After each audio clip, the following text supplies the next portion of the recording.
So I guess transitioning into the main topic. First of all, welcome to Loosely Defined. Welcome. Gonna hit the play button on my timer. Oh yeah. Yeah. With God of War, I've been thinking, and I don't want it to be made into a series or a movie. Has there been any talk about that? No, not that I know of. But I mean, nothing serious from what I know of. But like, I was just thinking about, because, spoilers for the episode, we're going to be talking, video game spoilers. Adaptation. Yes. Yeah, whatever. As you click on the title of the video or the episode on podcast services, and then hit subscribe and follow us on YouTube as well. Yes, like things, notification bells, all of that fun thingamajugs. So. Yeah, it's weird, like, starting with, I don't think this, but I don't know. We're talking God of War, and then I was trying to think, do I want it to be a TV show or something? I don't think so. Like, it'd be cool for the spectacle, but I'm also, like, I can get cool action from almost anywhere else. Yeah. And, like, just from a narrative standpoint, like, Kratos, up until God of War 4, and even then he is, he goes from being like, I'm angry all the time, to, like, I'm solemn all the time. And then I'll be angry, but then I'm solemn. Like... he got a little more development, but I don't think I could watch a show following Kratos for 10 hours if I'm not the one doing the stuff that he's doing, then I wouldn't feel the connection. So, like, do you think interactivity is like a big, like, what makes a good video game movie, I guess, in your opinion? After not seeing Sonic, I don't both know. of us. Well, I don't know, like, I thought Detective Pikachu was great, frankly. Like, for what it set out to do, being a kid's movie and everything. Like, I don't know if there's a secret to it, the same way I don't know if there's a secret to making a good comic, because, like, the big point of comparison feels like it's comic book movies, because those also, like, struggled for a long time. The difference was, comic book movies kind of had, like, a very early, like mainstream, complete success with, like, the first and then second, maybe not to the same degree, but still Superman movies. And then again with the Batman movies, and even though both of those series ended up kind of tanking, like, it wasn't like when Spider-Man and X-Men got big, people, like, there had been this long string of, like, exclusively terrible superhero movies or comic book movies. There was, like, bad stuff, but I don't know if that was necessarily the reputation across the board. Where, like, video game movies have been video game movies have been, like, high key struggling, like, the entire time, and, like, even the biggest successes are like Detective Pikachu is a big success, but, like, I don't know if there's anyone thinking, like, it's still not like fucking Superman, like the original Superman was for comic book movies, or any of the later hits. Like, it's like a fun kids movie, which seems like the safest way to do a video game movie.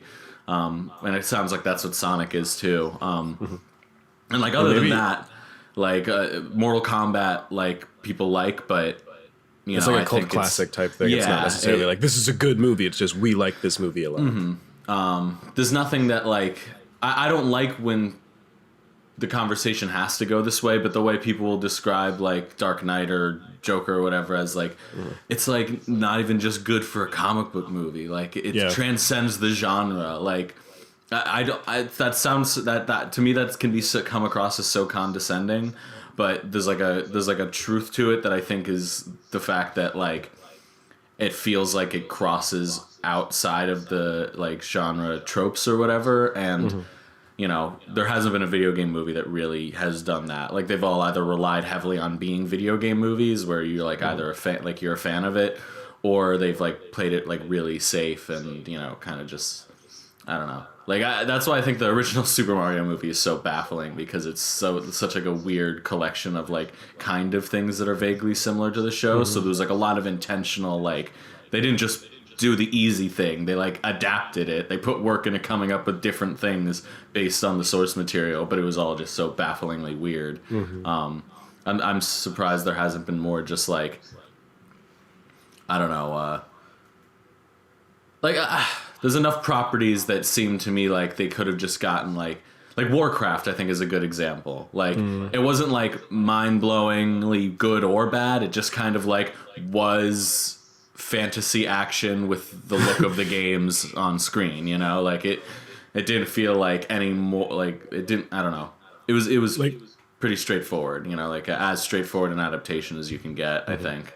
Like I feel like I didn't see the movie, so I'm just really just going off of the vibe of the trailers. Even then, it felt like a really, really, really cool fan made YouTube trailer with like Paula Patton in it. Like, Yeah. It felt like devoid of. I mean, you know what? Never mind. I'm not gonna shit on a movie I haven't seen.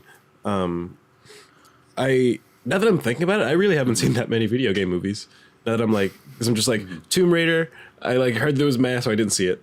Detective Pikachu. I heard it was like good, but not enough to like get me out of the house. Sonic might get me out of the house, maybe. I want to see it. Whether or not I will, who knows? Like, and now it becomes a matter of like, do I see? And I keep thinking of fucking Birds of Prey because Harley Quinn is right there. But now I'm just like, do I see Birds of Prey because the hype is actually getting to me? Like I was excited before. I mean, everything I've heard, even on the negative side of just like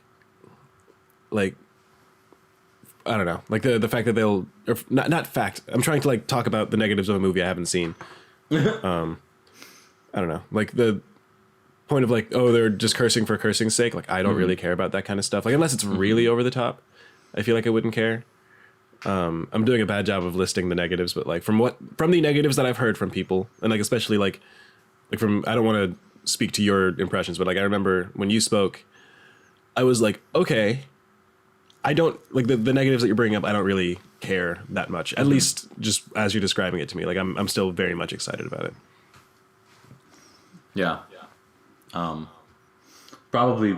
I haven't heard. From what I can tell, I haven't seen Sonic yet, but it seems like Birds of Prey would probably be more worth your time and money. But, I mean, I heard that they have decent. Okay, this topic was supposed to be about like things and now we're just talking about like movies we haven't seen yet.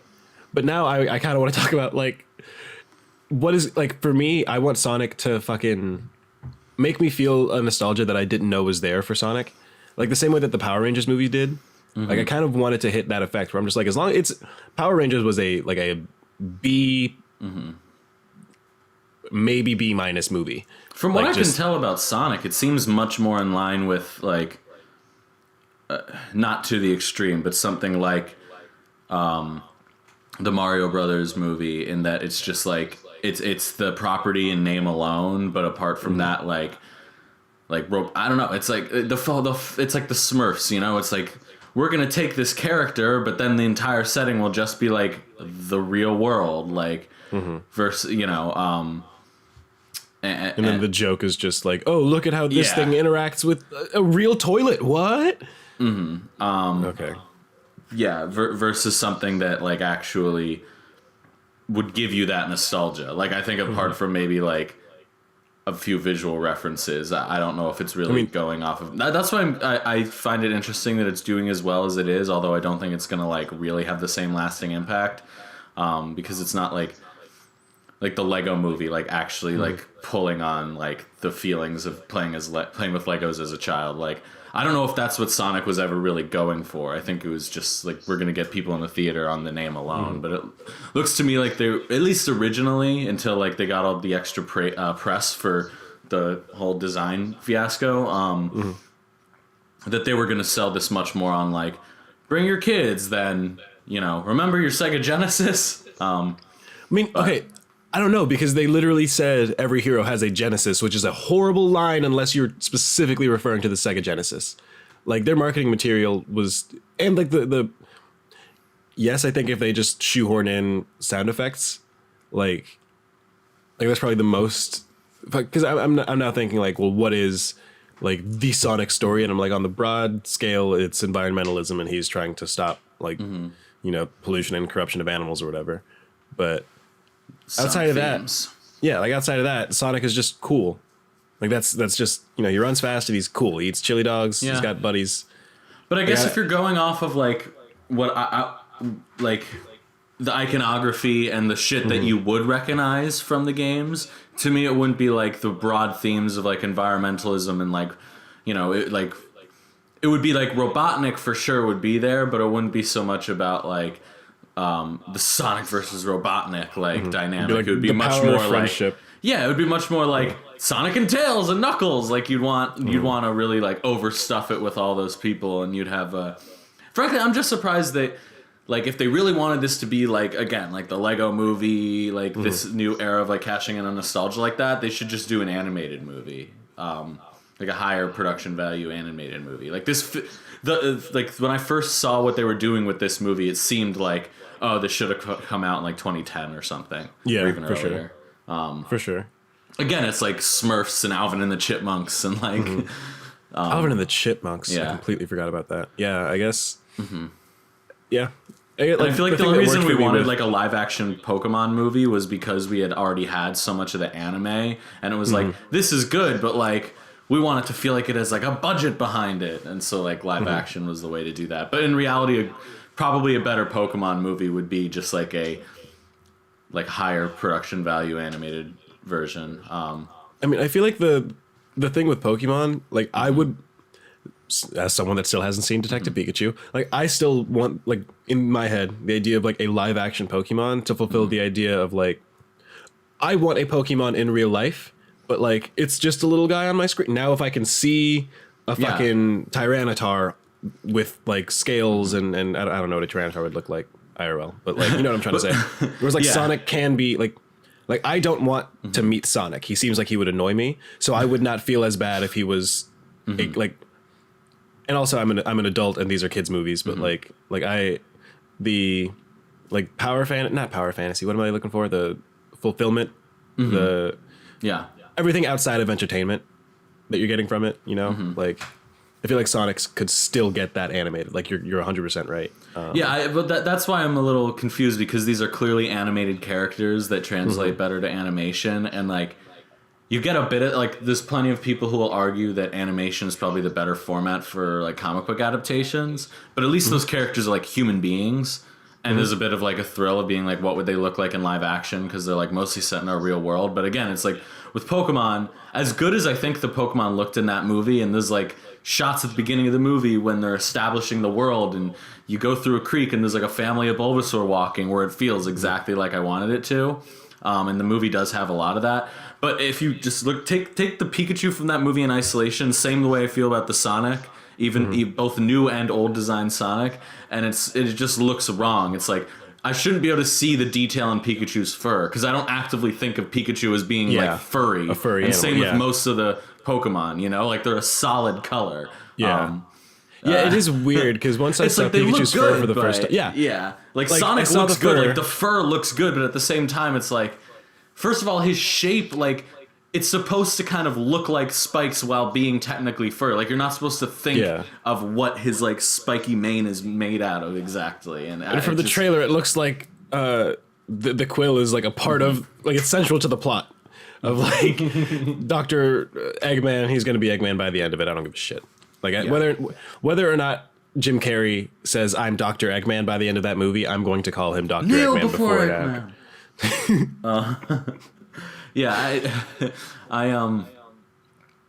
I can't remember what our initial, like, I mean, we're just talking vaguely video about video game adaptations movies, but, at this point. Yeah, stay loose. Yeah, just I think there's like a large category of video game movie adaptations that probably are more likely to get live action that should just probably stick to animated. And I think a lot of that comes down to, if you're gonna do an adaptation, make it live action, because I think that like the animation's just like Overwatch, like there's definitely a desire for like an Overwatch like animated movie, but it almost feels like, well, we have like all the Overwatch animation that exists in like the shorts and the game. Wouldn't it almost be like, if you're gonna do it, like in for a penny, in for a pound, just like which A-list actor is going to be Tracer, you know? I mean, I wouldn't want to see it, but it kind of like, it almost makes more sense to me in that way.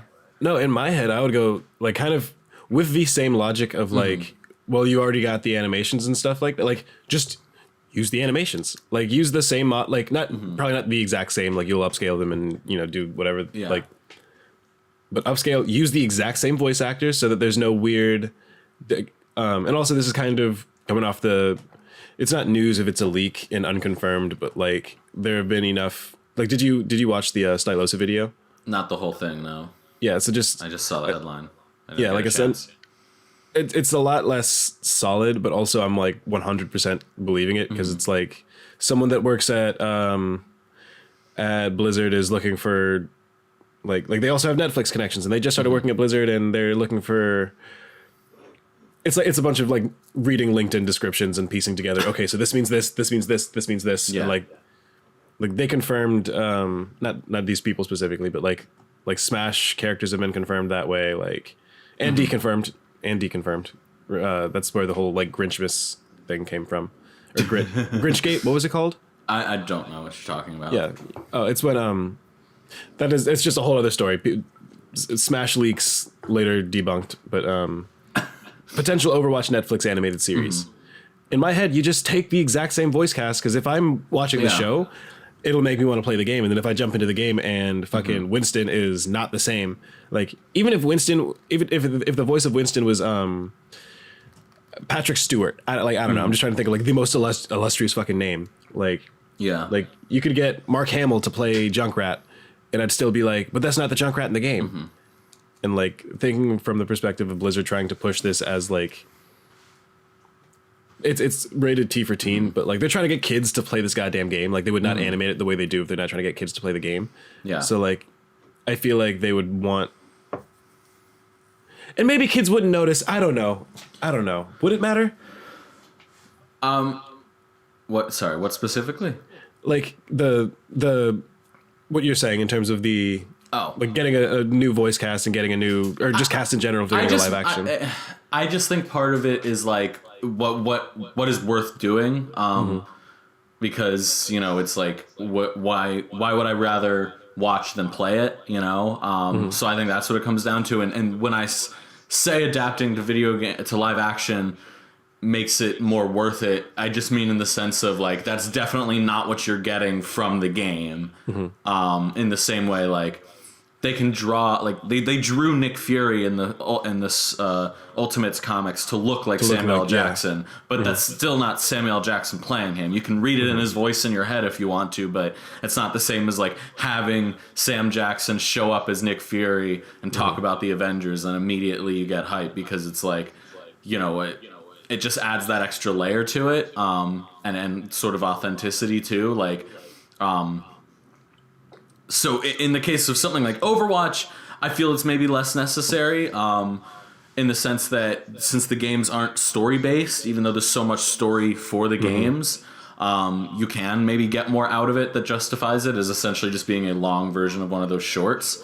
But if you're talking like the Assassin's Creed movie, or Warcraft, we could even go back to like, or Warcraft is less story strategy games, but like Uncharted, that comes up plenty, and we'll never see that, so it'll be a good talking point forever. Tom Holland every 5 years will just come out and say, "Hey, I twisted an ankle on the set of Uncharted." And everyone's gonna be like, "No, the fuck you didn't, Tom. No, you didn't." Anytime he's wearing like anything that looks even slightly Nathan Drakey, he just like shares it like on set. Like, dude, you're just wearing a fucking t-shirt. Yeah. You fell in some dirt. You're not Nathan Drake. Go ahead. Eats at Wahlburgers. Hey, I'm on set with Mark Wahlberg. That's Donnie, you dick. Doesn't even have the right fucking Wahlberg.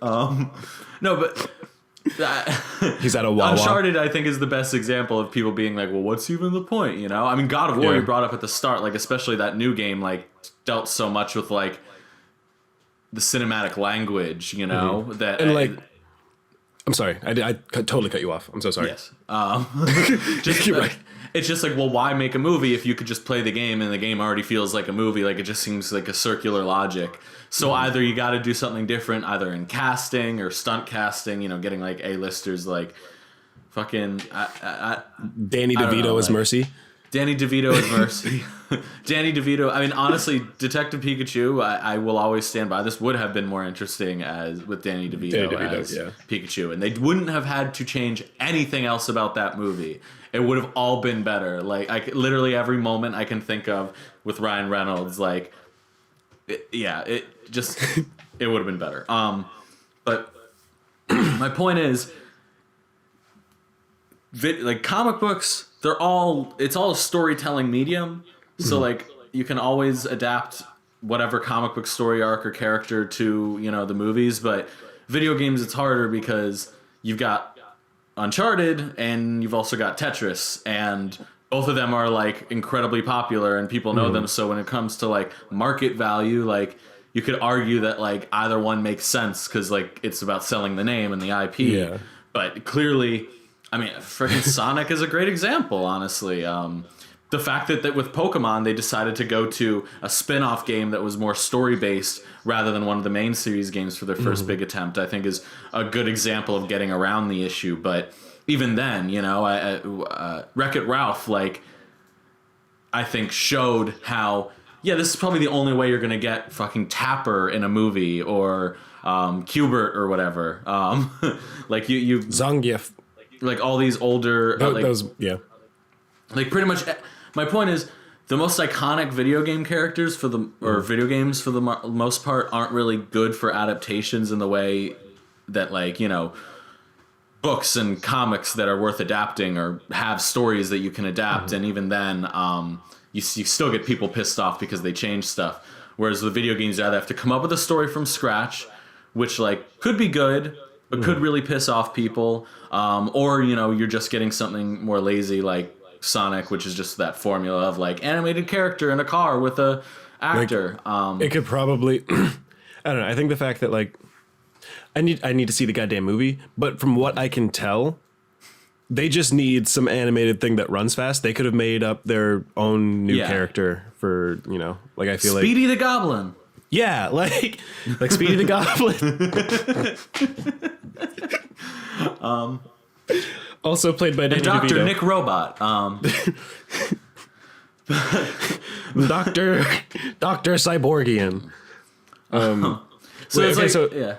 But at this point, oh, sorry. I'm sorry. No, go I just want to like close out what kind of rambly what I was saying, in just that I don't think there's going to be a single like the fact that the Angry Birds movies and Detective Pikachu and Sonic, movies. Like the fact that these random couple things have been slightly more successful than people thought they were going to be, and like, you know, I guess people count like Wreck-It Ralph for Ready Player One, even though that they're not video game adaptations. Like, yes, video games and video game themes can work in movies because how are they not going to? Like like it's just a part of the world and life now. Like, you know, we're going to get more video game adaptations, but I don't think there's going to be like a Spider-Man or X-Men franchise like there was for comic book movies, or like, when are we going to get the Dark Knight of video game adaptations? Like, it's not going to be like that. It's already taken so long for them to kind of have like a couple successes. I think it's just going to be maybe the Metal Gear Solid movie comes out like eventually and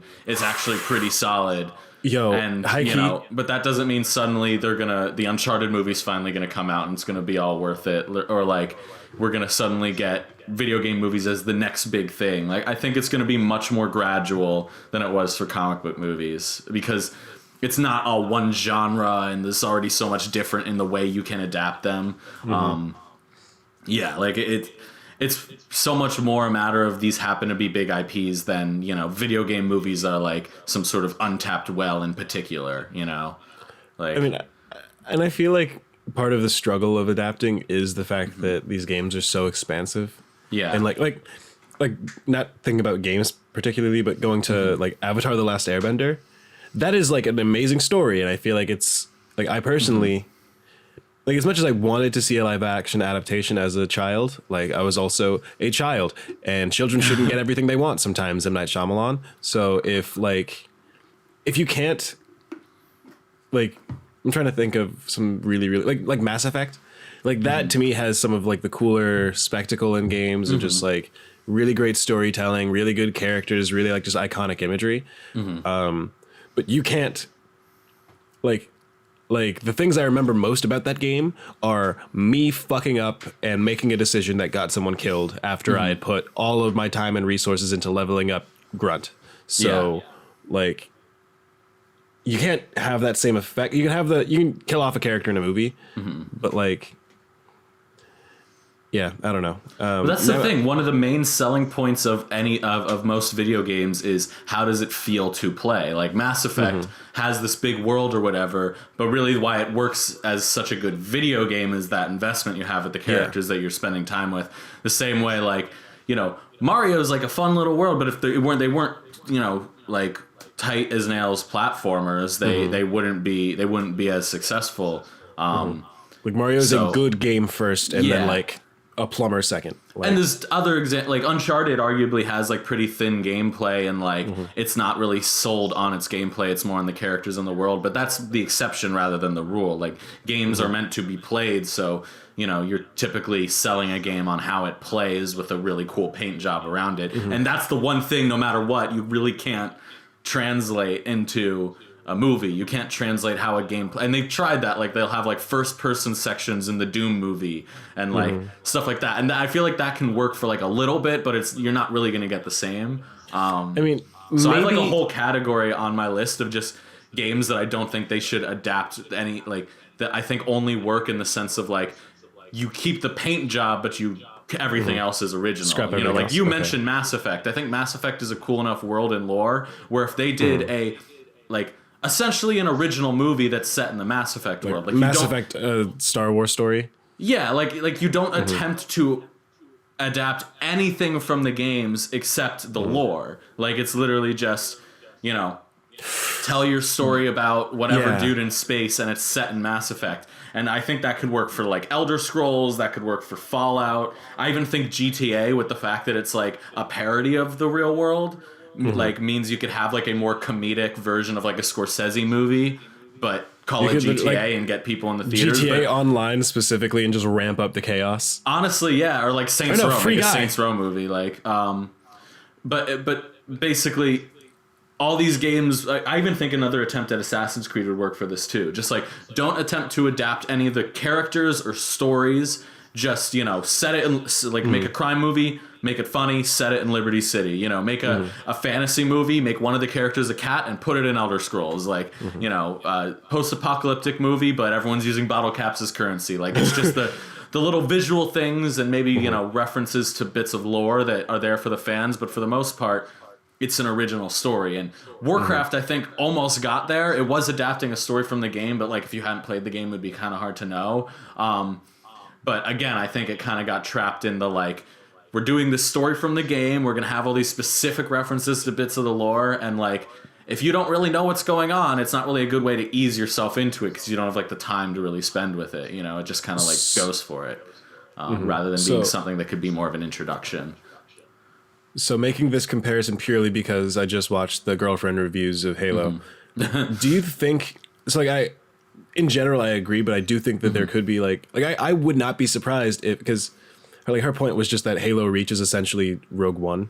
Oh yeah, or that Rogue One is Halo Reach. Yeah, like a prequel I was just like, that leads into the first game. Yeah, yeah. Like I think and also like, well, I think the gameplay is like it's an essential part of like Devil May Cry.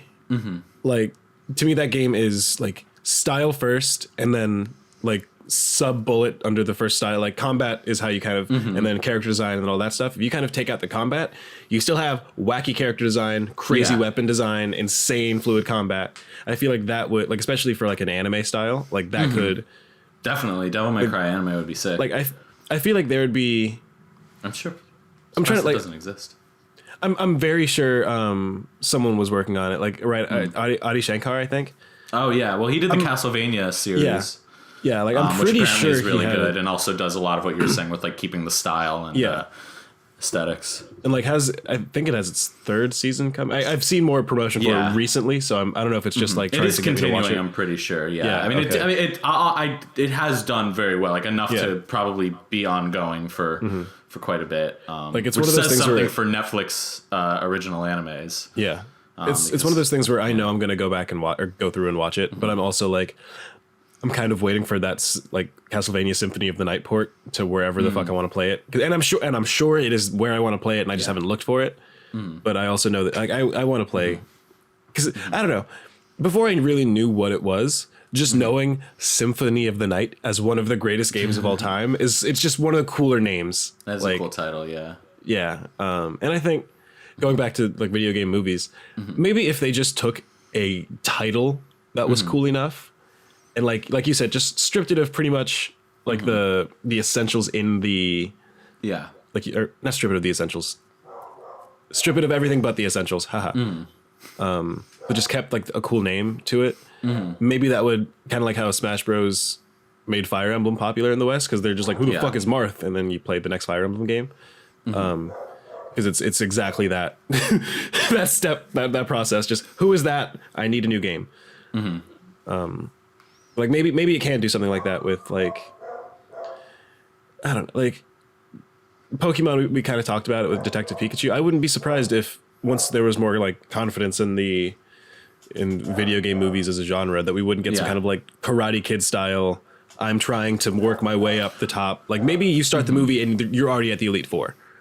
Like, well, I don't know how they would do it, but I want to see. You haven't seen it then. For some reason I thought you had, but it sounds like you haven't the way you're talking. Detective Pikachu? So, yeah, you haven't seen it. Okay, yeah.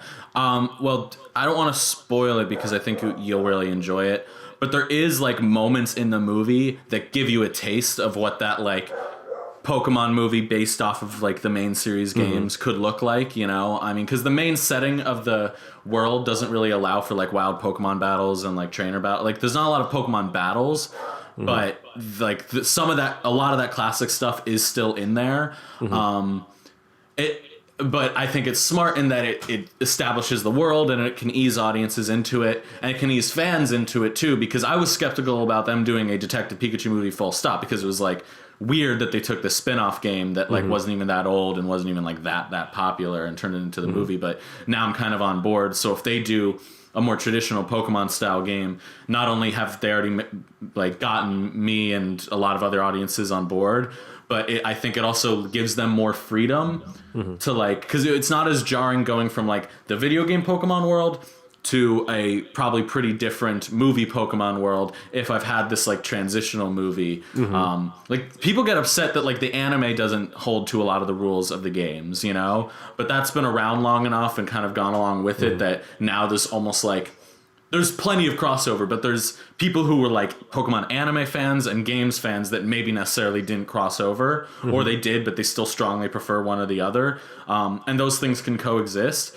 But now that you're putting something out there that's new 25 years into the Pokemon franchise, it's a little harder to just like do it there. But now that we have this Pokemon live action movie, if they do a Pokemon Red and Blue movie, but it's set more in the world of the Detective Pikachu, where maybe you don't keep all the like factual stuff, like maybe it's 4 gyms because that's easier to do in the span of a movie, or that makes sense. You know, maybe they're whatever differences like that exactly like you know.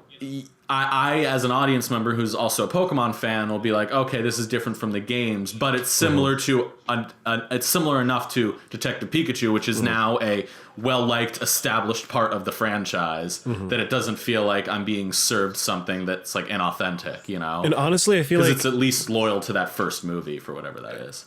I mean, and even with when you said, oh, it'll less gyms, yes. But even I don't think they would need to force that, like, this is different from you could literally just say this is a different region.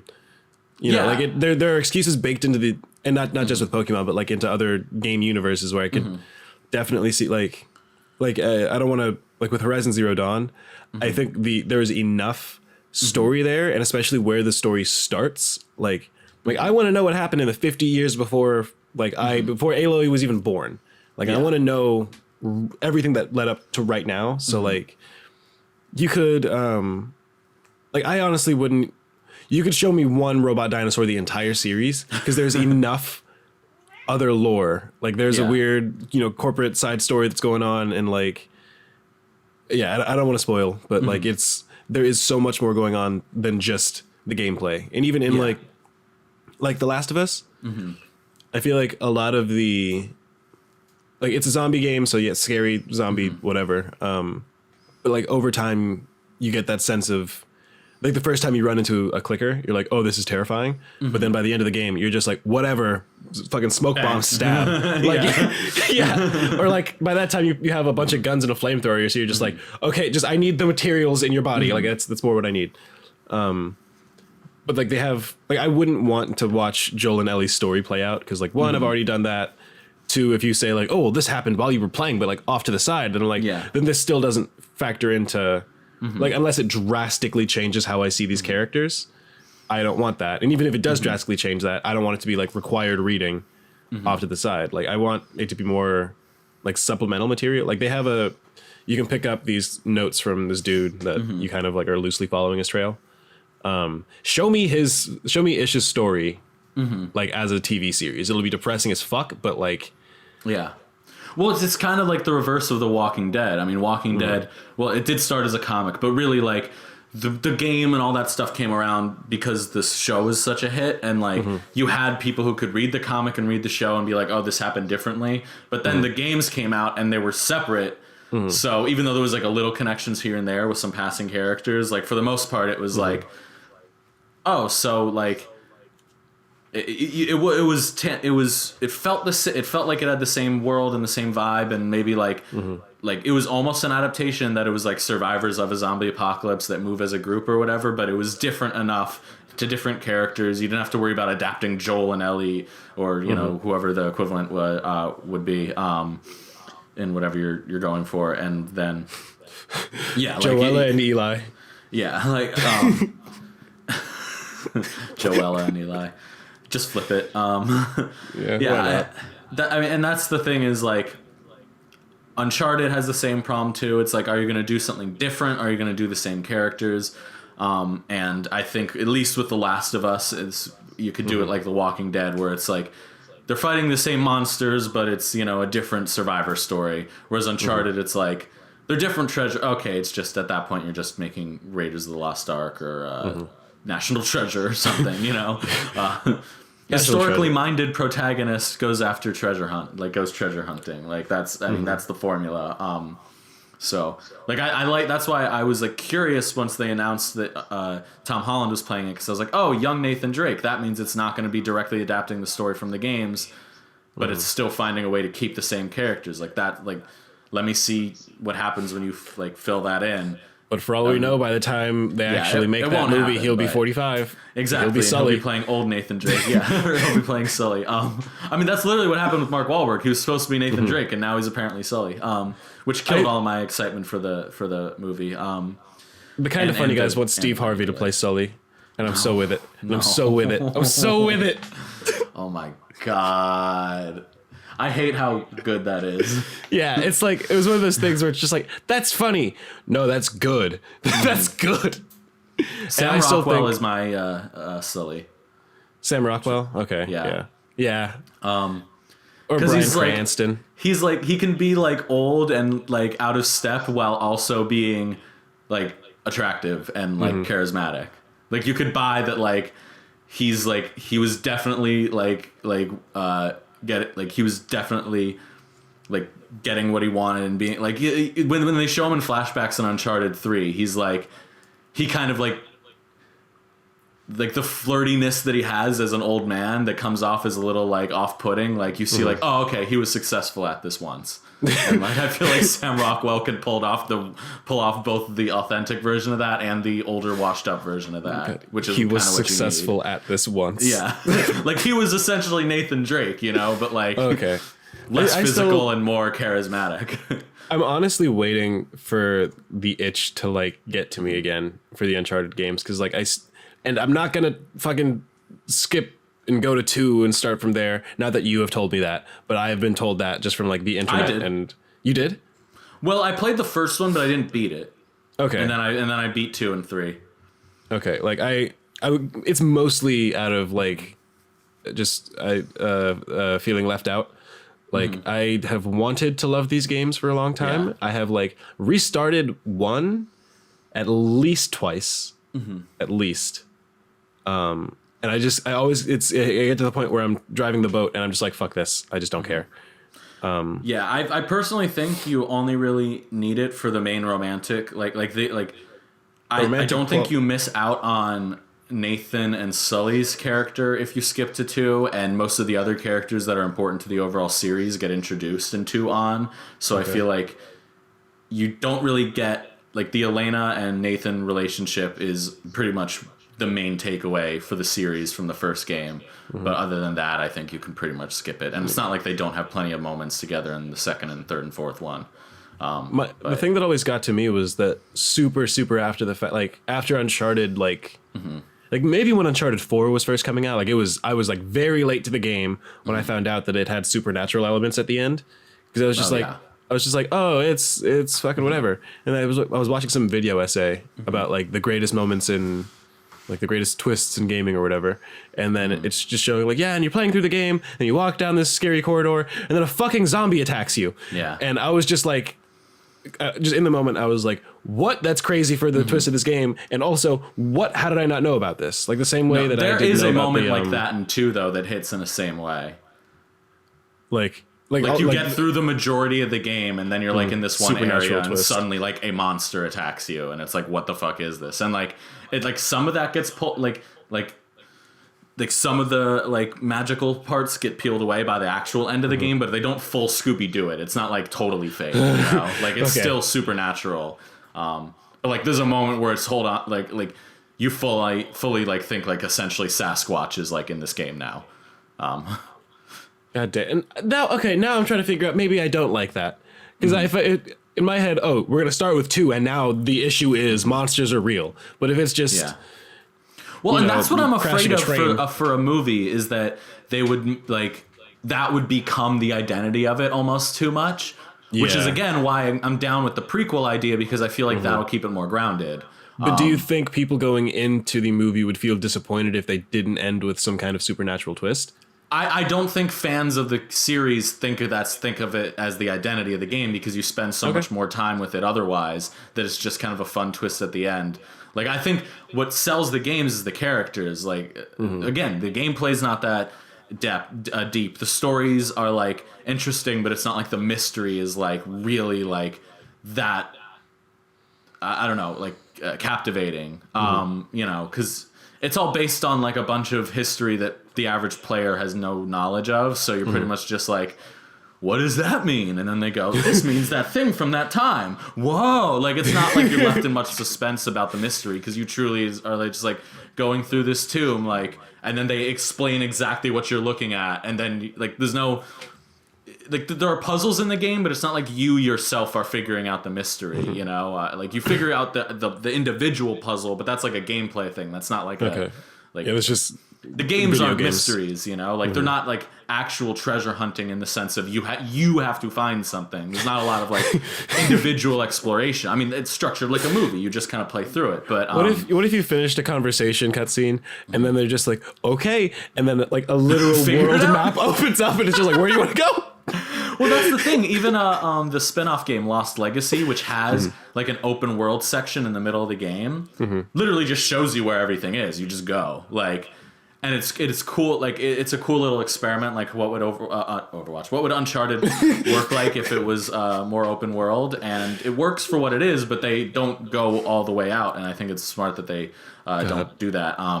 But again, those games are sold on the characters, because it's all about the idle chatter that like happens while you're playing through the game. Like, honestly, like when I was playing Lost Legacy, you go in with the skepticism of like, this is a spin-off.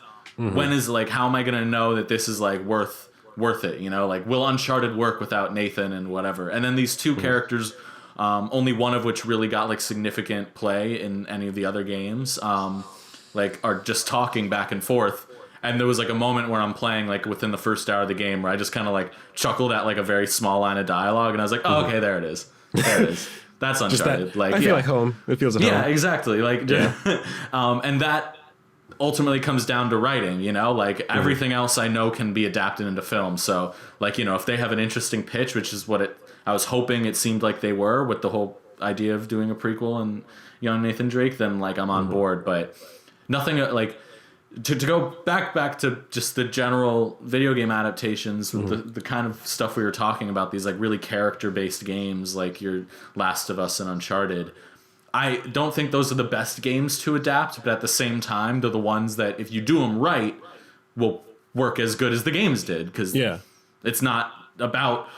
I mean, the gameplay is there, and Last of Us has like a lot of tension within the gameplay itself, but, you know... If you can nail the dynamic between the characters and how much they matter to each other and to you, which you can do in any medium, then you can adapt them well. It's just risky because if you fuck it up, it's really easy to fuck up too. And then the majority of people that don't like if you don't play games and you just haven't heard of The Last of Us, then you'll get associated with like, oh, it's that shitty movie that came out, that shitty zombie movie, blah blah blah blah blah. But the game is ass. Like, well, that's what I was worried about with Assassin's Creed, but thankfully it was such a flop, no one even saw it. Assassin's Creed. Have I heard of this before? No. Oh God, it hit the worst middle ground of it was enough of a copy of the first like game in the series that you could call it an adaptation of that story, but it was like different enough that just trying to play felt it safe. like a waste, you know, and it was so bad. It was so boring. Just like annoyingly so. Like in those situations, I'd rather just be like, just do the Warcraft thing. Just make exactly what I would picture from an Assassin's Creed game. Don't surprise me, and I'll at least be satisfied. I'll at least be like, okay, that was a good afternoon at the movies. Now I'm gonna go home and play Assassin's Creed. Like, all right. We keep going on about like Uncharted and Last of Us and a lot of these ones that kind of seem like obvious. Like, do you have any like out there choices of things you'd want to see adapted? Oh, I mean, I want an F-Zero movie. Like, I want like. Initially, I was just like, okay, what are just like my like weird hardcore speed racer? like genuinely, yes. Like, give me some crazy. Don't try to make a good movie. Don't try to make a real movie. Try to make an F-Zero movie. Like, and I'll every once in a while I'll pick up the Switch and play like the SNES version, because honestly, for a while I was like, do I actually love F-Zero or am I just like keeping a joke going, like. But I'm just like, no, I genuinely fucking love the franchise. And I feel like they have enough there, even if you just take the mechanics of the first game of you go really fast, your shit'll blow up if you keep hitting stuff. Like, okay, just give me a movie where instead of like Fast and Furious where, you know, you're indestructible and as long as you land on a car, you're fine. Like, make it very, very tense. Make it like show me in the first race, someone forgets to like pull some special lever on their fucking hover car, and then they blow up. Like, okay, can I just pitch a like a one sentence pitch to you? Yeah. Sorry, not one sentence because I'm gonna have to elaborate on it. Is it the movie Drive but with Captain Falcon? Because no, actually, the movie Mad Max Fury Road but with Captain Falcon. So I'm thinking like take that approach in the sense of pure, just unapologetic action from start to finish. Obviously, like. It's going to be a race, not like in a more literal sense, but literally just what that movie did for that kind of like franchise, you know, just like stunt based, violent as hell, that like, you know, desert apocalyptic aesthetic. Do that for like the neon daydream of like the F-Zero world, you know. Dude, like instead of going over the top with like your practical effects, go fucking crazy with the CG, but take it seriously. Like, I think is like like a fun part, like make it the kind of over the top. Like, I feel like what worked about Mad Max is that like they throw the movie. They just throw that world at you, and it's kind of weird and like upsetting. You know? Yeah, but there's also not a lot of time to ask questions because you gotta like Tom Hardy's bleeding into another person. You gotta keep moving. Yeah. Like, I don't want Captain Falcon to say much, but I want everything that comes out of his mouth. I just want everything that comes out of his mouth to be like ridiculous, but like they don't give you enough time to like note it. Like it should be like everyone, like every live action actor, you know, like that you get. Like, I want fucking Black Shadow. Huh? Like what's the villain? Black Shadow? Oh. Dark Shadow. He's like got horns. I know exactly who you're talking about. Okay. I don't actually know his name. I know exactly who you're talking about. But I want a dude who's that big. Like, yeah. Get me like John Cena to play, like a dude that big to play him, who's just like so broad that it doesn't look real, or maybe even just CGI him, like Juggernaut in Deadpool 2, just like someone who's just like massive. Actually, and the way, again, going back to Mad Max, like the villain in that, what's his name? Joe? Immortan Joe. Yeah, Immortan Joe is just like I guess it's sort of explained because it's like weird, like gas tube, but like he's just weird. Like he's just weird and extra. Like this world screws people up like that, like the same way. Just like, you know, this is like the reality that we are in. Like, you have to go fucking fast to survive here, or you die. Like, you have to be 100% committed to yourself. Because okay, so now I'm trying to think of, because I love the comparison of Mad Max, but instead of like them kind of being chased, I want Captain Falcon chasing them, and like Judge Dredd status, he doesn't take the mask off at all. Anytime he opens his mouth, it's got to say Falcon something, and like like you were saying, like it's dumb, but like if you show me Falcon punch. Sure, half my brain will be like, did he just say Falcon punch with like a dead ass face? But then the other half of me is going to be too distracted by the fact that he just spawned fire into his and then blows up a car with his bare fist. Like, and I think the fact that because Captain Falcon's like a bounty hunter or like a cop or some shit like that. Yeah. So just make him like I don't know, focus more of the movie, like 60% of the movie on just the bad guys, set up the world, set up why they have to go fast. And, like, I hate that. I hate that I'm actually when we had to go fast. I mean, yeah, like I don't know why they have to. Maybe it has to do with a race or something. Yeah, I mean, like I think centered around the races in the sense that like you know, like our entire society revolves around the F-Zero Grand Prix. You know. The best of us fly above the stars while the others crash and burn. Yeah. like it would need to be like a little bit more upbeat than something like Mad Max, but I think taking it seriously that is the way to go. You know, don't make Mad Max v Speed Racer. Don't make it self-referential and ironic the way I think, you know, in a fun way, but the way, you know, Detective Pikachu and whatnot are. Like I think there's like a line between like being self-aware and then being completely unself-aware and like, you know. Lost my train. No, I mean, but, yeah. I don't know. Let me make it. Like, just I'm trying to think of who would like Edgar Wright would do a great job. Yeah, I was even Captain thinking Falcon like movie. take the Baby Driver approach of like have like the movement of the cars like be a huge like I think you need to make sure the racing is like really well thought out the way his like car action sequences were. And then like throw in all the Scott Pilgrim effects that he also does well. Dude, yeah. Like even if, because I'm just, how would you make? Because you have to have a Captain or a Falcon punch at some point during that. Oh yeah. Do you make it so that he's literally manifesting the power of Falcon Flame, or do you just have it look like a weird, like not sound effect, a weird visual effect, like where the people in the world are not actually seeing the Falcon, but this is a movie. And he's Captain Falcon, so we're gonna show him punching with the fucking flaming Falcon as he moves through. I'm just picturing him having like fire enhanced like martial arts, and no one really questions it. It's just like kind of like in Mortal Kombat, how like you've got Johnny Cage, who's just a Hollywood actor, but also he has energy balls because yep, they need to give him a ranged attack. You know, like he totally has an energy blast. I forgot about that. It's like special effects. Like no, like don't explain it. Like no, just like either give him a gun or don't let him do that. I would actually be, I would be cool seeing like, because I feel like in 2020 we have the comedy chops to. Not we, Hollywood has the comedy chops to put together like an actually fun Mortal Kombat movie. They're making a new one.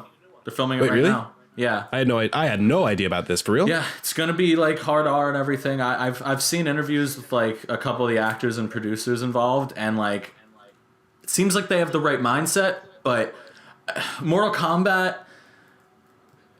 Like Mortal Kombat, I feel like the story game, like the story within the games, especially since 9, have just been like, we know we're goofy, we don't care anymore. Like, I feel like if they just don't try to make a movie for normal people, make a movie for us, like make a movie for the fans. Like, I just feel like almost like I'm afraid they would do what we just talked about for F-Zero. Like, I think there is like the Mortal Kombat stories I've liked are the ones where the character like.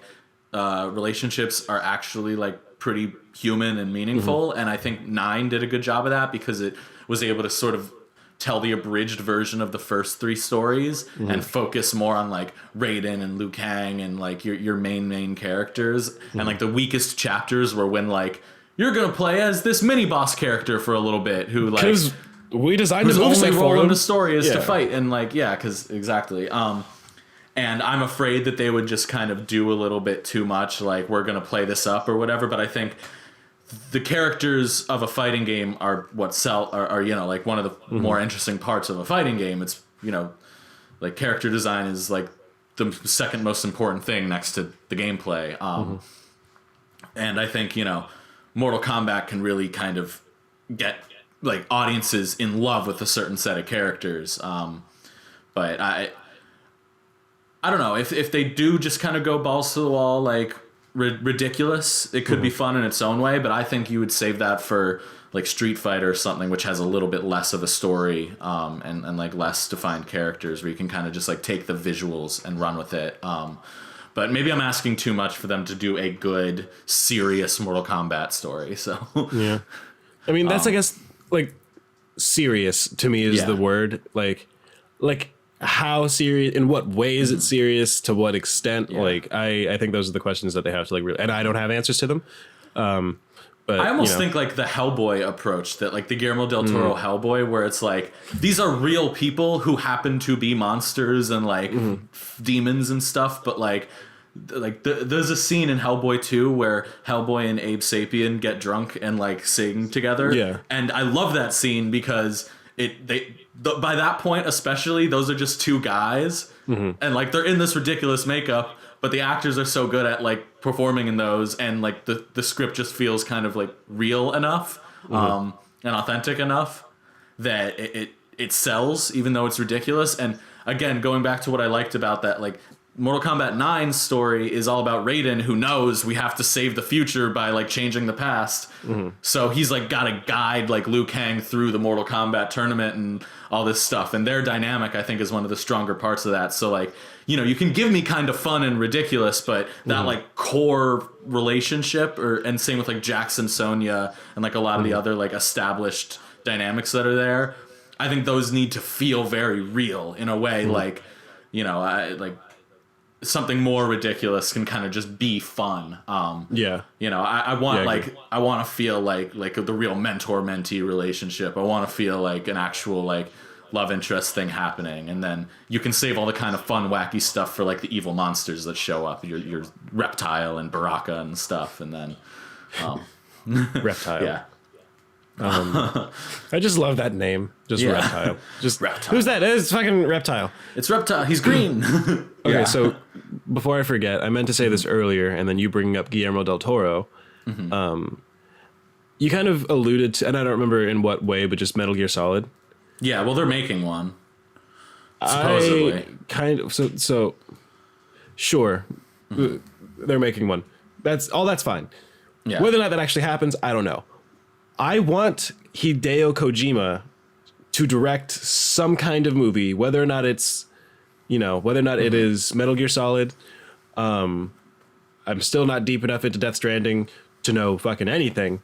What's going on there. But like if he wanted to if he and Guillermo del Toro were just like, yo, dude, yeah, like on it, they don't need to tell me what it is. Just, hey, we're making a movie, we're making a TV show, we're making a 5-part miniseries on HBO with the same budget of every season of Game of Thrones, and we're just gonna let Hideo Kojima just go full Kojima. That was my first thought when they announced not Death Stranding, fucking Kojima Productions, Silent Hills. Oh, like the first thing that was like, this is a new project coming from Kojima and Del Toro. My first thought was like, oh, so the dream team to do the movie, just like have the like these two kind of equally wild minds with like a great like distinct visual style, and you know one of them's really like have Kojima lead the video game Silent Hills, and then do your Metal Gear movie and have like Del Toro like lead that, but you still have Kojima there to tell him like this is or isn't accurate to my vision, you know, like yeah, honestly, the fact that Kojima's no longer involved in Metal Gear is what makes me think we'll never actually get like, we could get a good movie that is a Metal Gear movie, but like we won't get his Metal Gear movie. We won't get like something that could stand alongside like Metal Gear Solid 4 or 5 in terms of like being like that level. Like if anything, we'll probably get something that feels much more subdued. Like this is like a spy, like military spy movie with a kind of freaky twist at the end or something, you know. We're gonna get, god damn it, minor split. It's been out for a while. Minor split, and you know what? No, fuck this game's story. Metal Gear Solid 5 is awesome, but fuck the story because it's so clearly underdeveloped. Like it's so clearly like, because I don't know, it feels like it's building to something. They introduce these really cool characters and like bosses, and then they kind of just like, we're done now. Like I remember, I genuinely didn't know I beat the game. Like when I tell you I did not know. Like I remember watching this video, being like, oh yeah, I don't think I'm gonna end up beating it. Like I need to go back and like watch the fucking, because I was like close enough to the end in my head. I'm close enough to the end to where I want to know what happens, but I'm still far enough to where I'm like, I'm not gonna put in the hours at this point. Yeah. And I looked it up, and they were just like, yeah, and then they reveal this thing, and like I'm not gonna say it because it is like it's a cool twist, but like it was not enough for the full gravity of the story that they were trying to tell. And I don't know. To me, it just seemed very clear that like, okay, Kojima got fired at this point, and then everyone just kind of like just wrapped up what they thought he was gonna do. All that to say, I cannot wait for the Danny O'Dwyer goddamn documentary about what happened between Kojima and Konami. Yeah, that's going to be interesting. Like, and I know it's going to be Danny O'Dwyer because who else is going to do that story? Like, it's either going to be Danny O'Dwyer with his entire no-clip team, or it's just going to be Jason Schreier hiding in bushes outside of Konami's like offices trying to get interviews from people. One of those like directional mics that you just like put and like, what are they? It's going to be one of those two. You see, we'll make another pachinko machine, and then they won't shut up about it. Yeah, I think Metal Gear Solid represents one of those that feels like something they should have done a long time ago, and I think that's the problem. Is that's where we're at with a lot of these, and like it just feels like we need to get something like the success, like maybe Sonic and Pikachu are the sign of things to come. I think the Mario animated movie that's apparently, I think, still being made by the Minions people.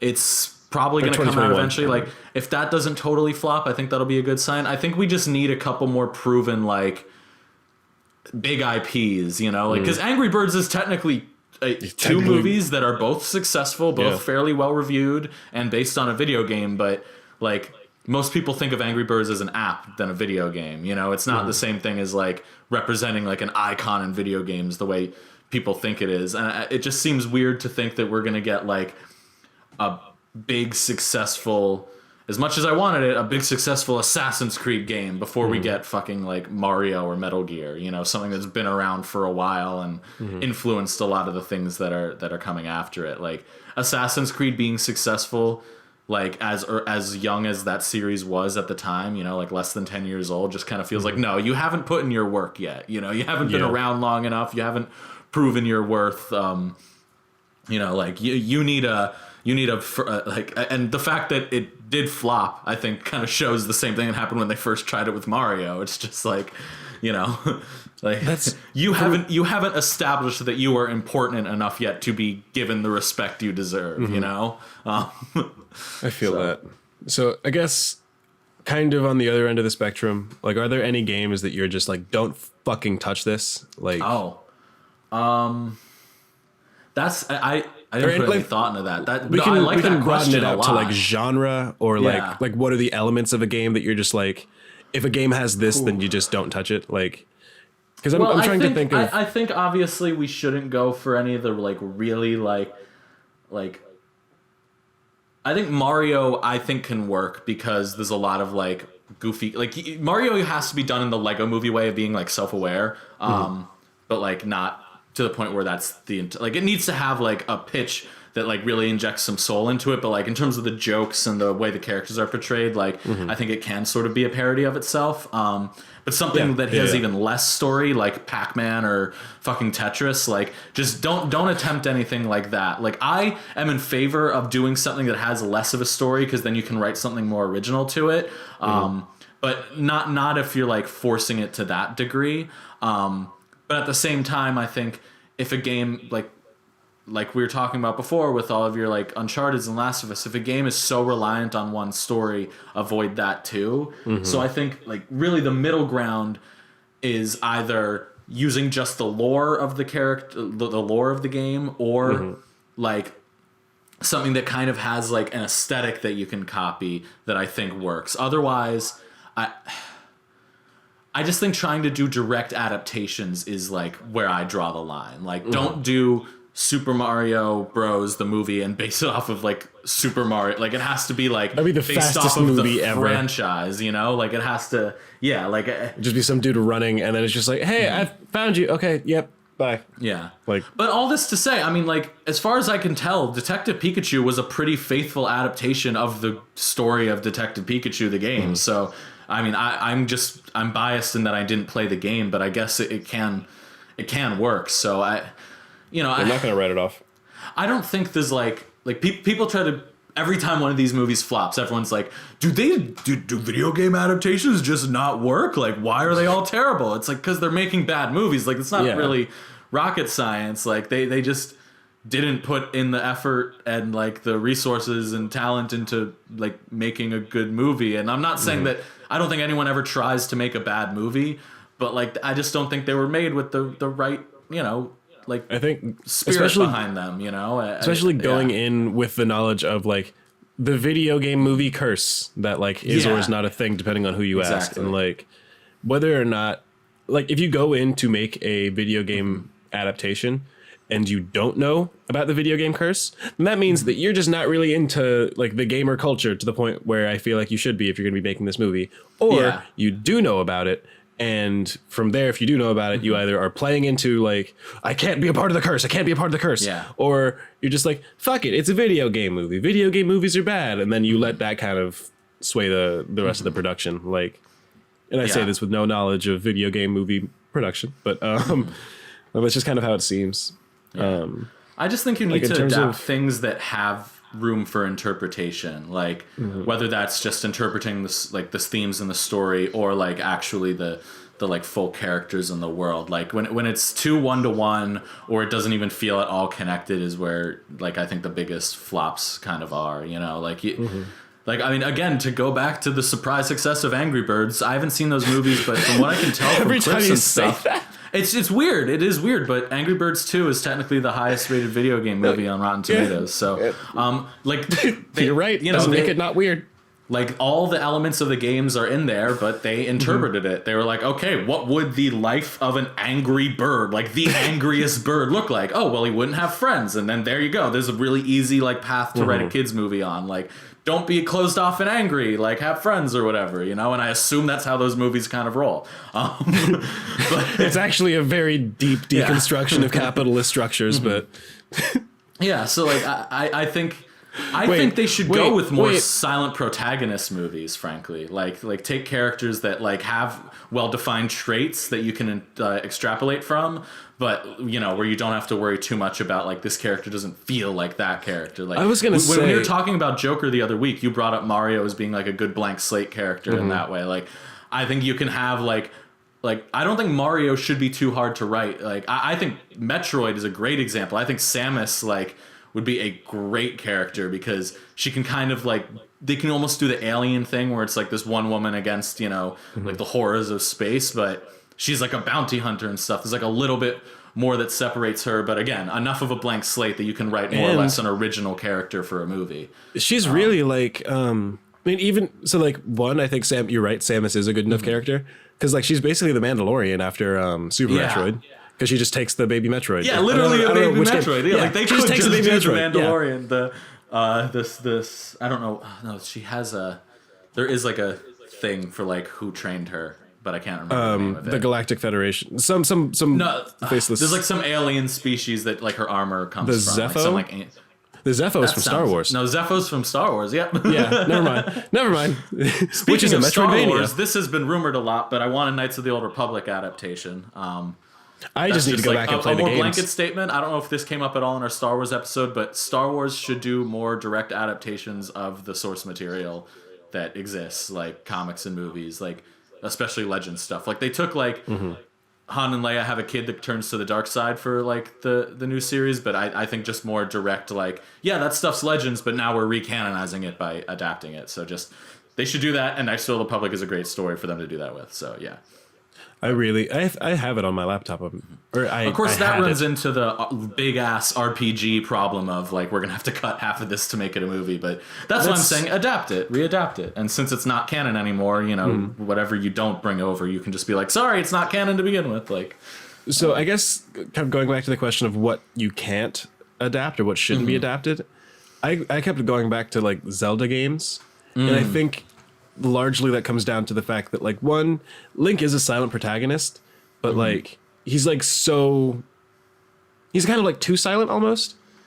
Because I'm just like in every situation he's in, it's not so much like with Mario, like his motivation in most games is to get Peach. So like there you can say, okay, hey, he at the very least feels some level of like responsibility over Peach, whether that's in like a partnership or he's her bodyguard or whatever the fuck. He's motivated by that.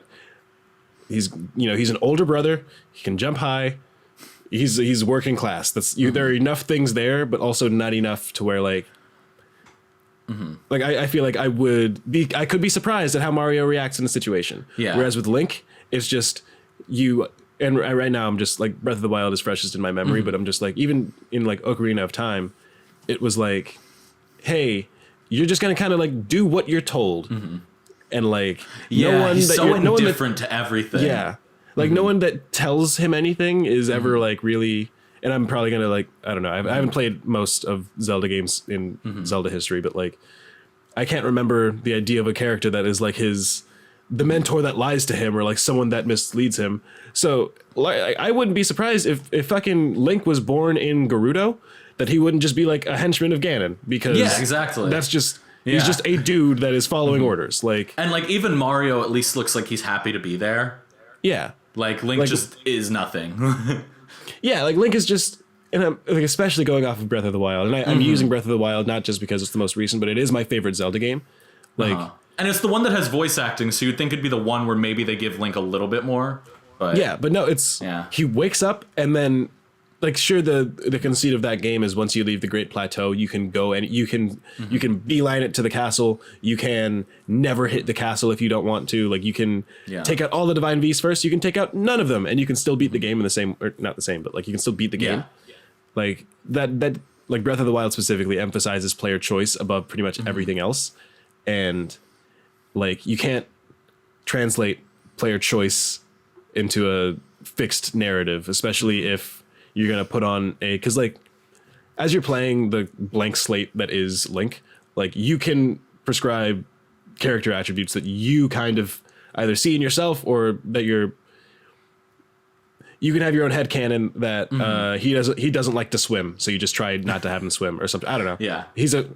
I'm afraid of heights, so my Link is afraid of heights too. Like like you can put so much into him and then get attached to your Link, and then and like kind of same with Aloy, because they give you different character options, but like it's not like at least she like speaks. I could see an Arthur like I could definitely see an Arthur Morgan just hour-long spin-off of him going on a weird adventure with like the what's the gang? Oh, it's the Dutch Van the Dutch Vanderlyn gang. Vanderlyn, there we go. Yeah. Like I could see that just with Link. I wouldn't want to follow Link alone for an hour because he'd probably be boring as shit.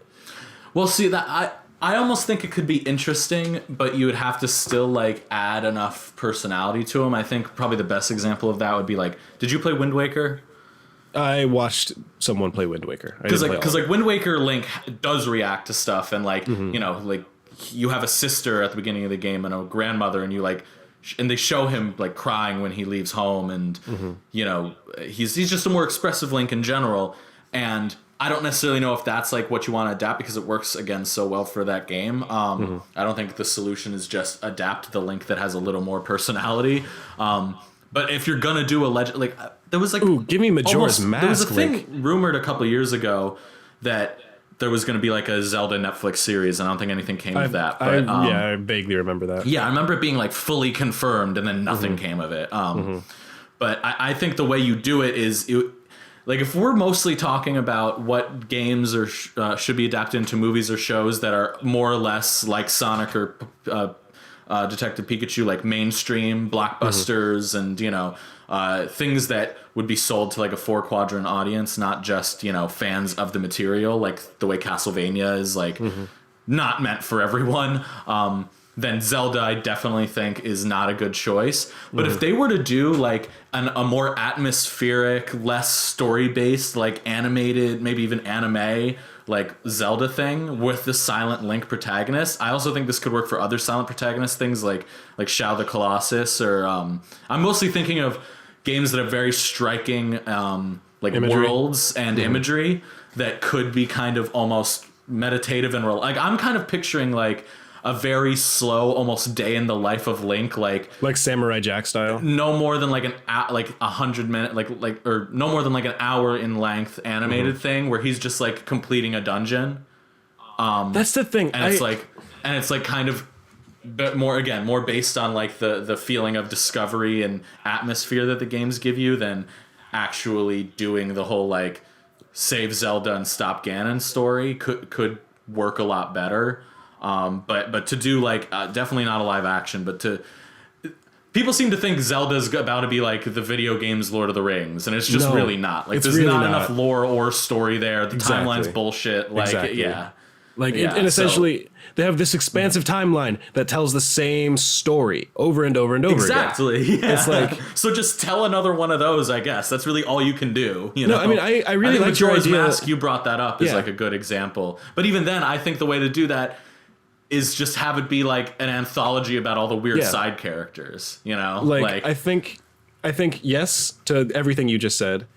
Focus on the idea that like, because I think like that's my it's the one that I want to play the most, but I know I'm never gonna play it because from what the reason I want to play it so much is because I've digested so much just fucking story information from it, and like I think the things that stand out from as I speak about a game I just said I've never played, like the tone of that, like. Like I can tell, like, you know, it's largely the same spooky game for look. Sure.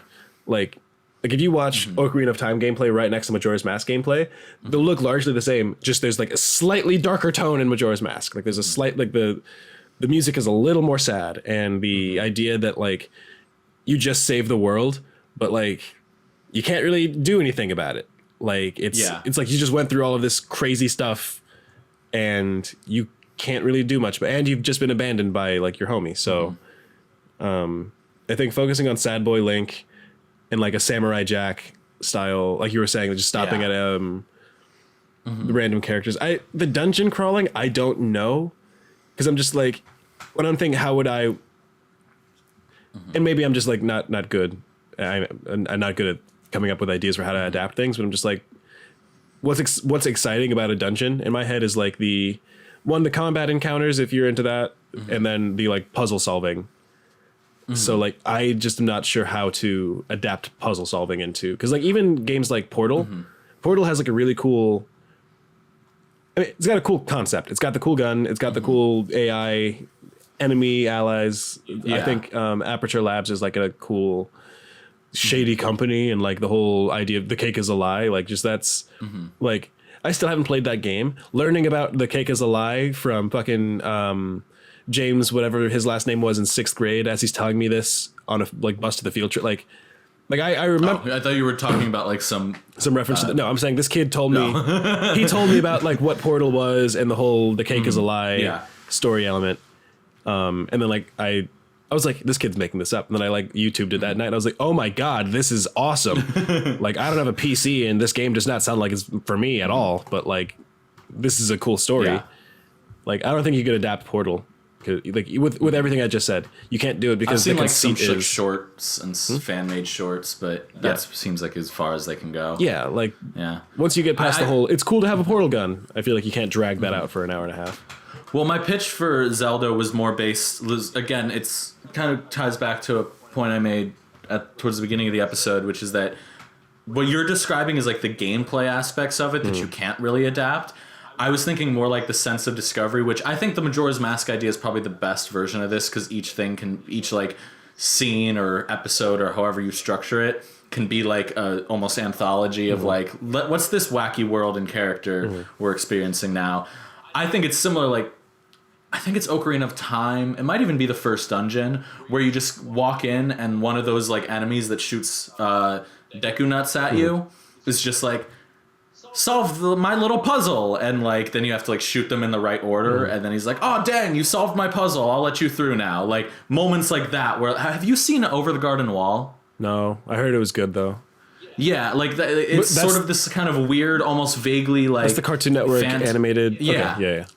Yeah, it's like this weird kind of vaguely fantasy, fairy tale vibe, where they just kind of keep having these weird experiences as they like go through the forest. And I kind of think that's what you would do in this like dungeon setup that I'm picturing. Is like you're in this weird cave and it's Link who's kind of just reacting to stuff. Doesn't really have, you know, like a whole lot of personality, but all the personality comes from like the, you know, now we're in the weird spider cave and these spiders have like faces on their backs or whatever, like, but it's all just kind of creepy and gives an atmosphere. And then you're out of there and now you're solving the puzzle of this, you know, very annoyed plant creature, you know, and it just kind of keeps evolving from there. I think the fairy tale vibe is almost the main thing I'm trying to talk about. Is like, just sort of give me this weird, soft magic, hard to explain on it, like, but you don't really need more information kind of setup versus, you know,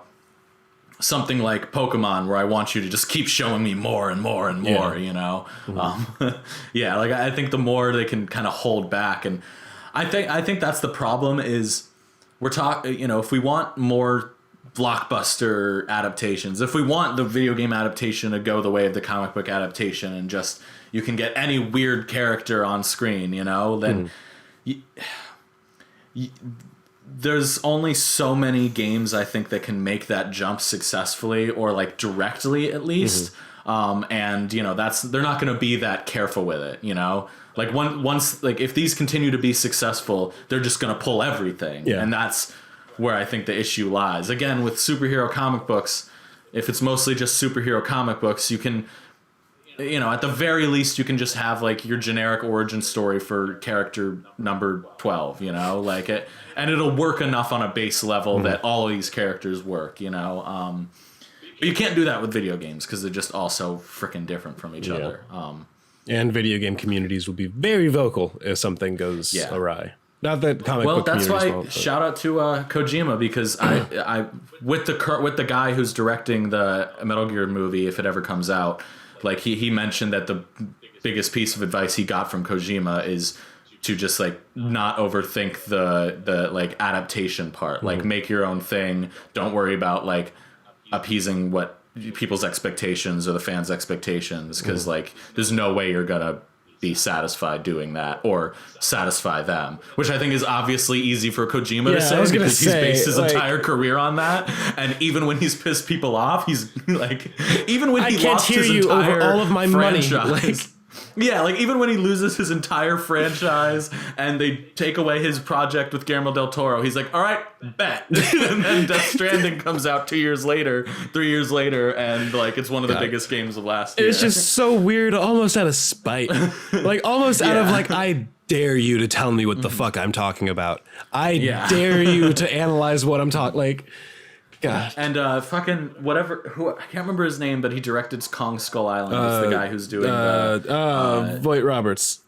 Oh, Jordan Voight Roberts. Yeah, I think he's the guy who's at least last I heard doing the Metal Gear movie. And Metal Gear. I'm sure he's a fan and he wants to get it right, but he's also going to take that thing to heart. But no matter what, like, you don't have as much freedom as Kojima does. I mean, okay, this is going to sound... Best of luck to you. This is like a backhanded compliment to the guy, but like in the interviews that I've seen of him, because I remember he said or did something that had me like stalk his shit for a little bit. I don't remember.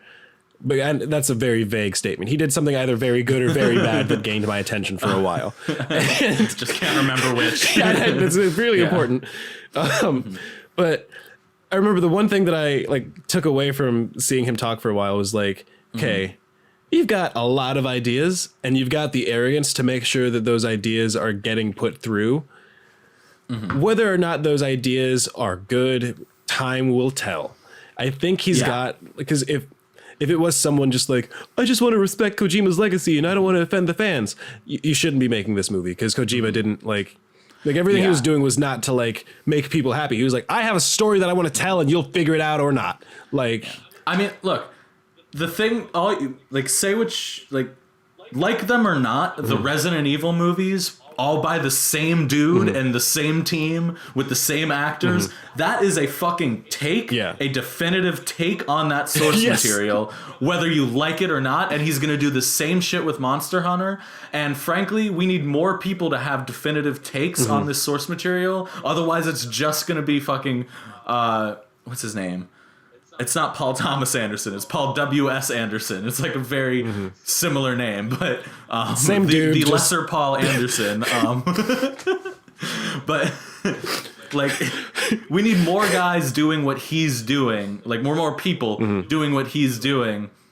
Just that way. So that way it's not just him doing it, but he has a take, and he has made those movies their own thing, separate from the franchise, like separate from the games, and that is what these studios want. There is a 7-movie Resident Evil franchise that is have nothing to like do with the games, 7 games that but coexist. It has been able to sustain itself for 7 fucking movies. And we need that for games, Honestly, for games other than Resident Evil made by people other than him, It's like, that's why I don't think it's necessary that like whoever directs whatever game adaptation is like a hardcore fan of that game or a hardcore gamer that like knows everything about all of it, but it needs to be someone who isn't just like a hired studio gun, you know? You need people who are gonna like they want to do this because they want to do this, not just because they're gonna get money from it. Yeah. All right. I feel like that's like a good stopping point, right? Like that was like a very passionate like I didn't realize that like the fucking Resident Evil movies were so important to the foundation of video games. No, it's a very good point. Like it's funny because it's Resident Evil, but it's a very good point that I completely agree with. It's an undeniable part of video game movie history that no one likes to talk about, but it's just there. Like, it is the most successful example of video game movies. Yeah. Because it's been able to last and be what it is. It's what every studio wants their video game adaptations to be. Just, not in that way. Yeah, so Sonic the Hedgehog 0 out of 10 because it's not Resident Evil. Yeah. End of episode. Not enough Mila Jovovich in okay, I'm sorry. Before you Sonic the Hedgehog. Before we wrap up, do you have any other games you want to just rapid list off? I wanted to like hold the momentum of, because I felt like that was a very good like impassioned speech. So like low key, if you want to edit everything I'm saying right now out of it. I feel just like you essentially like an honorable mentions. I mentioned the Metroid thing. I think that's something I really, really want to see is like a kind of dark sci-fi Metroid series with like a really powerful like single character focus on Samus. But the other that's my number 1 Nintendo franchise I want to see. But my number 2, which probably is an even easier bet, is Star Fox, like an animated Star Fox movie that like essentially can be Star Wars but animated.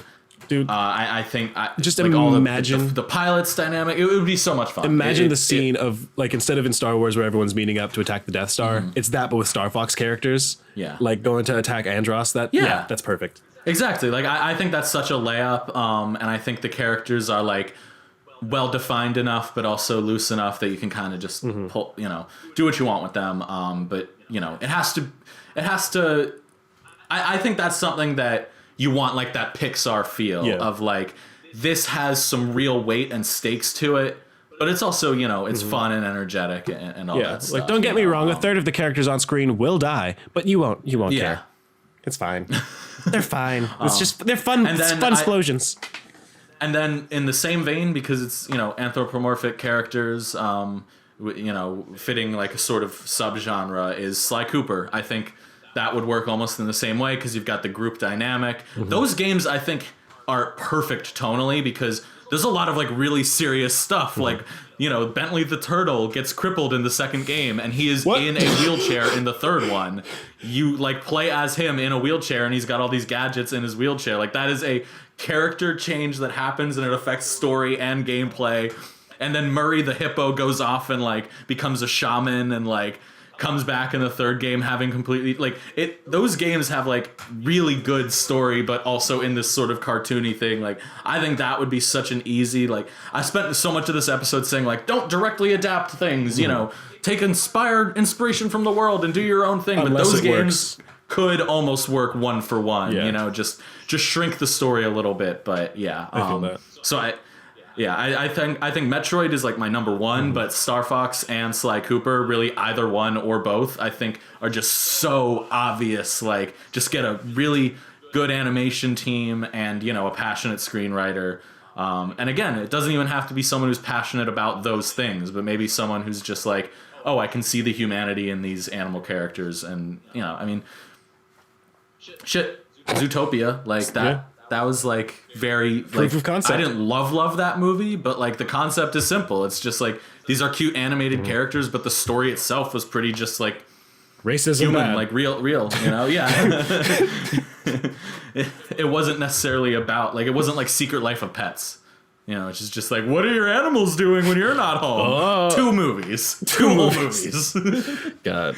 Kevin Hart's joking around though, so it, you know, you can sell it to people. Yeah. Why does the voice of this doggy make you sad, Daddy? Because it was Louis C.K. Oh yeah. And then I love Patton Oswalt, but what a safe bet to like replace him. Yeah. Like, God, yeah. We need another comedian, quick. Who's inoffensive? Patton, get the rat from Ratatouille. What's the worst thing he said? He said that he didn't like this one movie that no one else saw. That's fine. Bring it in. Get him. God. Yeah, all right. Do you have any last honorable mentions before we end it here? None of note. Just like I like the Final Fantasy 15 like idea of like hunters. So like give me a hunters movie, but also you could give me fucking any video game with a group of hunters, like a guild, anything with a guild. Like once you said Skyrim, I was like, okay, I'm just not going to say, or Elder Scrolls, I'm just not going to say Final Fantasy because it's the same shit. And then you said you can bring up a Khajiit character, and that just to me cement like it's like you can either have a Khajiit main character or characters can ride chocobos, and it's a Khajiit main character. Like give me Jackal Hagar as a Khajiit because I name every Khajiit I play Jackal Hagar and play him as a thief. Yeah. I mean, it goes back to the Walking Dead thing I mentioned earlier, which is like what made all variations on that franchise work is it was a well-written comic about zombies and then a well-written TV show about zombies and then a well-written video game about zombies. It wasn't that they all had, you know, Rick Grimes in them and then because of that they were successful. It was just that like At the end of every episode, someone has to say that's why there they're were called three the good Walking examples. Dead. Yeah. Yeah, exactly. Like it was 3 examples of solid storytelling in a medium, and then you know they all happen to be Walking Dead. Just like, they're all good. Like I think Yeah. starting with I'm going to make something good is like the first step, and then okay, what is it going to be after good? Like yeah, because there's just so many of these IPs that like have potential to be huge hits that it's almost like. Don't make the obligatory one. Wait for someone to come with a good pitch because odds are it'll be on something that's beloved enough to sell tickets. You know, like again, you're gonna get your Marios and your Pokemon and stuff because those are the big names, so they feel obligatory. But beyond that, it's not like a Star Fox movie is more necessary than a fucking Final Fantasy movie. Like both are like big enough to like sell tickets to people who remember what those are, but not enough to. Like be enough on their own. Like you gotta have a real again. Paul W.S. Anderson, give us a take and stick to it. God, Yeah. give me a Star Wars or a Star Fox movie where at the end of the movie they realize that like the Star Federation is actually an imperialist structure. That the second movie is all about them going anti-imperial, and That could be a Star Fox Adventures where they go to the dinosaur planet. Oh, and then yeah. they like team up with the indigenous dinosaurs and like fight off the imperialist like federation and switch sides. that was my first could be Star good. Fox game. That was my first Star Fox game. Oh, nice. All right. Everyone's favorite. Yeah. All right. Where can people find you if they want to follow you on a not creepy way or in a creepy way? No. Let's see if we can get you some stalkers. If you want to stalk me, you can do so at Ewellshire Prime on the Twitter, on the Instagram, and my other podcast, the Save Greendale Committee, at SGC Podcast on Twitter and Instagram, as well, and where all podcasts are sold for free. Sold for free. And my YouTube channel, which I haven't posted on in 4 months. He's still got good videos though. Search my name. Yeah, I think your Joker video is still relevant, especially as more people are watching it. That's true. Follow me at Brother Go watch Grimbo. That's pretty much it everywhere. And then follow the show at Defined Loosely on There we Twitter go. and Loosely Defined on Instagram. One day we will get that Loosely Defined Twitter account. I'm sure of it. And stay tuned for.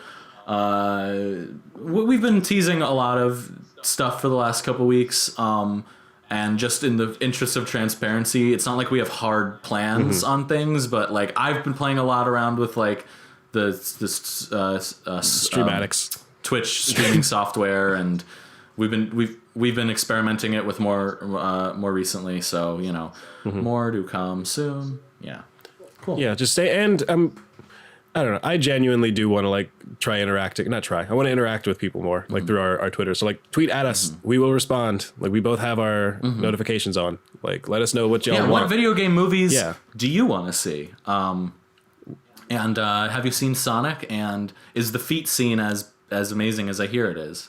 I keep hearing there's this scene about feet, and I can't wait to see it. All right. So, what do you think about feet? Let us know in the comments. Top 10 feet. Top 10 anime feet portrayals. Not betrayals. Portrayals. Like who is portraying. Portrayals? Yeah. Yeah. Atreus. Yeah. And, Portrayals. God, by the time we actually end this episode, the Uncharted movie will be out. Okay. Honestly. Yeah. There we go. Stay loose. Yeah. Stay loose. We're leaving. Stay Stay loose. We're loose. leaving.